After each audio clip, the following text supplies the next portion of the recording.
السلام عليكم ورحمة الله تعالى وبركاته. أخواني أخوتي بالله، كيف الحال؟ اليوم إن شاء الله سأقدم لكم موضوع بفضل الله حصريا برنامج الأوتو بلاي المتخصص بصنع الأسطوانات، يعني بعنوان كيفية شرح الأزرار المتواجدة في الأسطوانة مباشرة بعد المرور عليه. يعني مباشرة عند المرور بها تسمع الصوت. ذاك الصوت يمكنك تسجيله بأداة مخصصة في الويندوز أو بخلال بعض المواقع. مثلا نشرح ذاك الزر ما هو دوره. إذا لكي يتسنى لك الفهم تابعنا. إذا من لوحة المفاتيح نضغط على اختصار بمعالجة حرف R.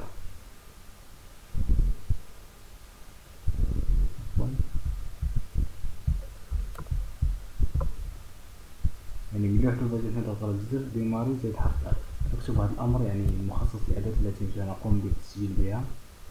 نلاحظ هذا الأمر ثم نضغط على OK، ثم ينتهي مباشرة الأداة المخصصة بالتسجيل. مثلا أنا في الأسطوانة سأقوم بوضع فيها برامج. مثلا الزر الأول سأقوم بكتابة فيه تثبيت، وعند المرور به مباشرة سوف تسمع الصوت الذي سنسجله الآن. لاحظ تضغط على هذا الآن يا أخوان لبدء التسجيل. تثبيت برنامج سكايب.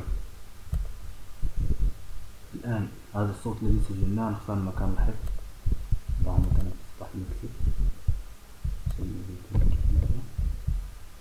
ثم اضغط انجز. كما تلاحظون هي اسمه تثبيت برنامج سكايب. جيد. الآن نقوم بإغلاق هذا البث. نفتح برنامج الأوتو بلاي ونطبق. نفتح مشروع جديد لنقوم بتثبيتها خارج مجال الضغط.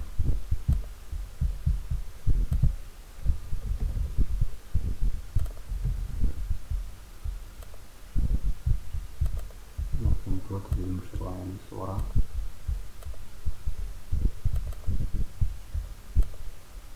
جيد. الآن نختار الزر.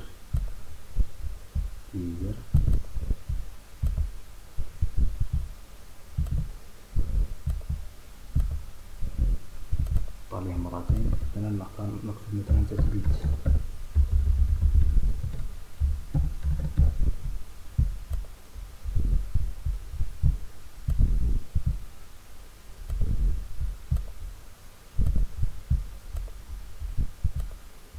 كما تلاحظون الآن مثلا عند الضغط على هذا الزر سيقوم برنامج مثلا هو برنامج سكايب.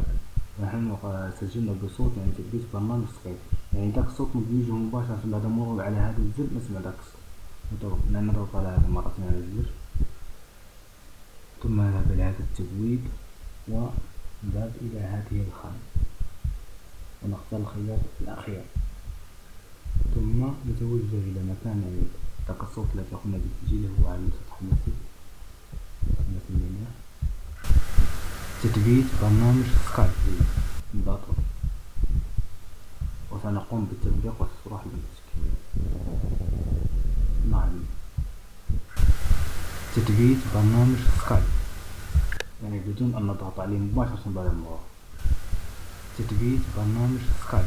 إذا هو يمكنك وضع مجموعة من الأزرار كذلك وتقوم بالتسجيل.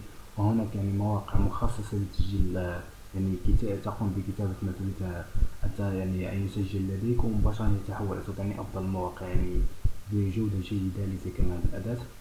إلى هنا نكون وصلنا إلى نهاية الدرس. إن أخطأت فمنك ومن الشيطان، وإن أصبت فمن الله سبحانه وتعالى. والسلام عليكم ورحمة الله تعالى وبركاته.